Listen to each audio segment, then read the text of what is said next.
KKR ফ্যানদের মনে আজ যে আগুন জ্বলছে সেই আগুনের আঁচ আমার মনেও লাগছে। কেকেআর যেভাবে সানরাইজার্স হায়দ্রাবাদের কাছে নিজেদের ঘরের মাঠে হারল সেটা দেখার পর সত্যি বলছি আর চুপ থাকা যাচ্ছে না। আমি জানি কেকেআর সমর্থক হিসাবে আপনাদের বুকটা আজ ফেটে যাচ্ছে, কারণ এই হারটা শুধু একটা হার নয়, এটা একটা চরম অপমান। আজকের ভিডিওতে আমি কেকেআরের সেই 5 জন মহাভিলেনের মুখোশ খুলে দেব যাদের জন্য আজ কোটি কোটি কেকেআর ফ্যানের চোখে জল। এই 5 জন খেলোয়াড় যদি দলে থাকে তবে কেকেআরের কপালে যে বড় দুঃখ আছে সেটা নিশ্চিত। ভিডিওটা শেষ পর্যন্ত দেখুন, কারণ শেষে আমি এমন একজনের নাম বলবো যাকে শুনলে আপনারও মনে হবে একে তো দল থেকে লাত মেরে বের করে দেওয়া উচিত। দেখুন বন্ধুরা, যারা কেকেআরকে মন থেকে ভালোবাসেন, যারা চান কেকেআর আবার সেই চ্যাম্পিয়নের মতো খেলুক, তারা ঝটপট এই ভিডিওতে একটা লাইক করে দিন আর কমেন্টে লিখে ফেলুন আমি কেকেআর। আর হ্যাঁ, কেকেআরের একদম টাটকা খবর সবার আগে পেতে নিচের ডেসক্রিপশন থেকে আমাদের হোয়াটসঅ্যাপ আর টেলিগ্রাম গ্রুপে এক্ষুনি জয়েন করে যান। এবার কাজের কথায় আসি। কেকেআর মানেই কি এক ভুলের বারবার পুনরাবৃত্তি?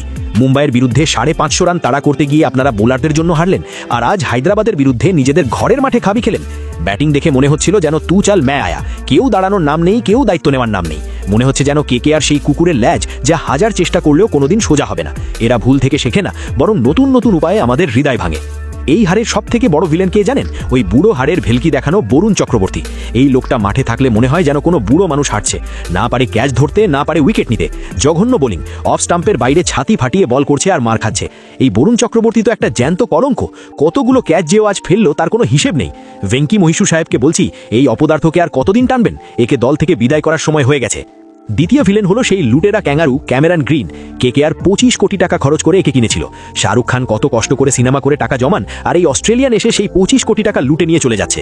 না আছে ব্যাটে রান, না আছে বল হাতে ধার। আরে ভাই, তুমি কিসের জন্য কেকেআর এসেছো? শুধু কি টাকা গুনতে?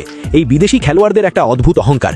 নিলামের সময় বলবে আমি ফিট, আর খেলা শুরু হলেই বলবে আমি বোলিং করব না। এদের চাবুক মেরে দল থেকে বের করা উচিত। এরপর আসে রমনদীপ সিং। আমি তো বুঝতেই পারছি না এই খেলোয়াড়টার মধ্যে ম্যানেজমেন্ট কি জাদু দেখেছে। না পারে একটা ম্যাচ জেতাতে, না আছে কোনো বিশেষ প্রতিভা, তবুও ওকে খেলানো হচ্ছে। অন্যদিকে পাপ্পু যাদবের ছেলে সার্থক রঞ্জন বাইরে বসে বসে ঘাস কাটছে। সার্থক রঞ্জন ওর থেকে 1000 গুণ ভালো ব্যাটসম্যান হওয়া সত্ত্বেও সুযোগ পাচ্ছে না। এটা কি স্বজনপ্রীতি নাকি অন্ধভক্তি? রমনদীপ সিং তো কেকেআরের গলার কাঁটা হয়ে দাঁড়িয়েছে। চতুর্থ ভিলেন হলো আমাদের বুড়ো অধিনায়ক অজিঙ্কা রাহানে। ভাই সাহেব, এই বুড়োকে ক্যাপ্টেন বানিয়ে কেকেআর কি প্রমাণ করতে চাইছে? স্লো পিচ হলে ওর ব্যাট চলে না, ফিল্ডিংয়ে ক্যাচ ওর হাতে পড়ে না, ও শুধু পাওয়ার প্লেয়ার, তারপরও একদম জিরো। কেকেআর যদি এই সব বুড়োদের নিয়ে সংসার চালাতে চায় তবে আইপিএল ট্রফি তো দূরের কথা, পয়েন্ট টেবিলের নিচে পড়ে থাকাই এদের ভাগ্য। আর সব শেষে বলি বৈভব অরোরার কথা। 2 উইকেট নিলেই কি সব মাফ হয়ে যায়? পাওয়ার প্লেতে যেভাবে ও রান বিলিয়ে এলো তাতে হায়দ্রাবাদের কাজ অনেক সহজ হয়ে গিয়েছিল। কেকেআরের এই খেলোয়াড়রা মনে হয় টাকার গদিতে শুয়ে আয়েশ করছে। মালিকের কষ্ট বা ফ্যানদের আবেগের কোনো দামই এদের কাছে নেই। এরা কোটি কোটি টাকা পকেটে পুড়বে, আর আমরা ফ্যানরা টিভি পর্দার সামনে বসে চোখের জল ফেলবো। কেকেআরের এই হার কিন্তু অশনি সংকেত। এইভাবে চললে টুর্নামেন্ট থেকে ছিটকে যেতে বেশি সময় লাগবে না।